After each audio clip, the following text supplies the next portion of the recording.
নমস্কার বন্ধুরা, তনুশ্রী রান্নাঘর অ্যান্ড ব্লগ চ্যানেলে তোমাদের সবাইকে স্বাগত। তোমরা সবাই কেমন আছো? আশা করি সবাই ভালো আছো। আমিও ভালো আছি।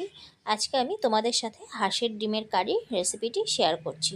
তো বন্ধুরা, ভিডিওটি স্কিপ না করে একটা লাইক দিয়ে দেখা শুরু করে দাও। এবারে আমি ওভেনে কড়াই বসিয়ে দিয়েছি।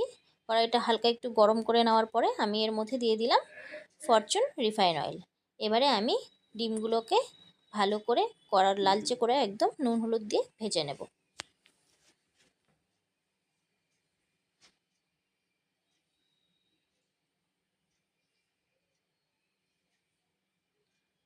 ডিমগুলোকে উল্টে পাল্টে আমি একটু হালকা ব্রাউন কালার করে ভেজে নিচ্ছি। ডিমগুলো একটু কড়া করে ভাজলে কিন্তু ডিমের কারির টেস্টটা ভালো আসে। এবারে ডিমগুলো ভাজা হয়ে গেছে বন্ধুরা, আমি ডিমগুলোকে তেল থেকে তুলে নিচ্ছি।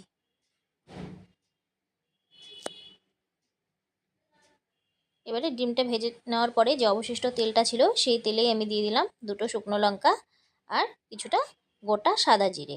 ফোড়নটা একটু ভাজা হয়ে গেলে তারপরে আমি এর মধ্যে দিয়ে দিলাম পেঁয়াজ কুচি। এখানে আমি 3টে বড় সাইজের পেঁয়াজ কুচি কুচি করে কেটে নিয়েছি। পেঁয়াজটাকে আমি তেলের সাথে মোটামুটি মিনিট 2 মতন একটু ভেজে নিয়েছি। তারপরে আমি এর মধ্যে দিয়ে দিলাম সামান্য একটু নুন। নুন দিলে কি হবে, পেঁয়াজটা ভালোভাবে মজে আসবে।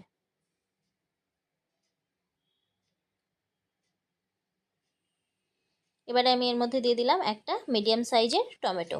টমেটো কিন্তু আমি পেস্ট করে দেইনি, এমনি টুকরো করে কেটে দিয়ে দিয়েছি। এবারে টমেটোটাকে পেঁয়াজের সাথে ভালো করে কিছুক্ষণ সময় নিয়ে একটু ভাজা ভাজা করে নিচ্ছি। এবারে আমি এর মধ্যে দিয়ে দিলাম 1 চামচ রসুন বাটা। এখানে একটা বড় সাইজের রসুন আমি ভালো করে একটু থেতলে নিয়েছিলাম। এবারে রসুন বাটাটাকে দিয়ে একটু ভালো করে ভাজা ভাজা করে নেব, কারণ যতক্ষণ না পর্যন্ত রসুনের কাঁচা গন্ধটা চলে না যাচ্ছে ততক্ষণ পর্যন্ত কিন্তু ভেজে নিতে হবে।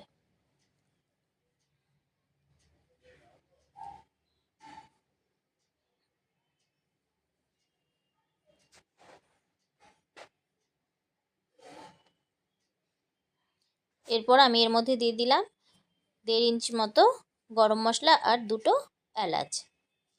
তোমরা চাইলে আগেও তেলে দিয়ে দিতে পারো, আমি ভুলে গেছিলাম সেই কারণে আমি এখন এর মধ্যে দিয়ে দিয়েছি।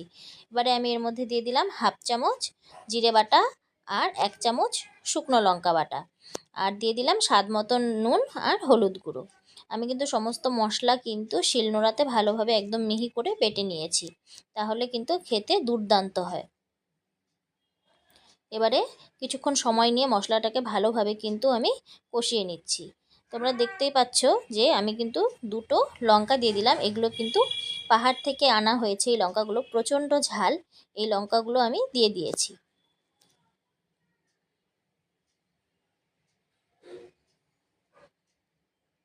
দেখো বন্ধুরা, মশলাটা কিন্তু আমার অনেকটাই কষে গেছে, মশলা থেকে তেলও ছাড়তে শুরু করে দিয়েছিল।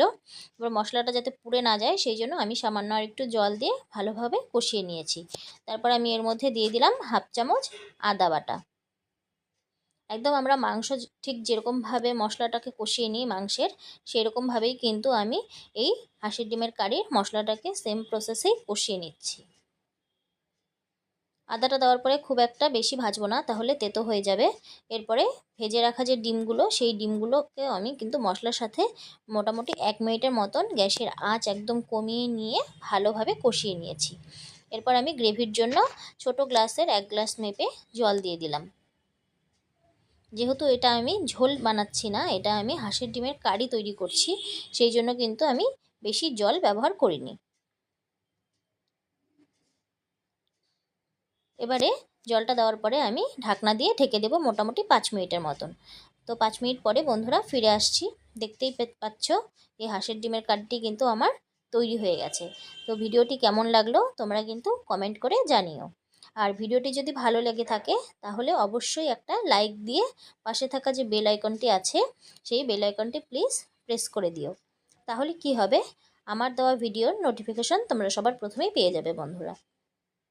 একদম পুরোপুরিভাবে তৈরি হয়ে গেল আমার এই হাঁসের ডিমের কারি রেসিপিটি।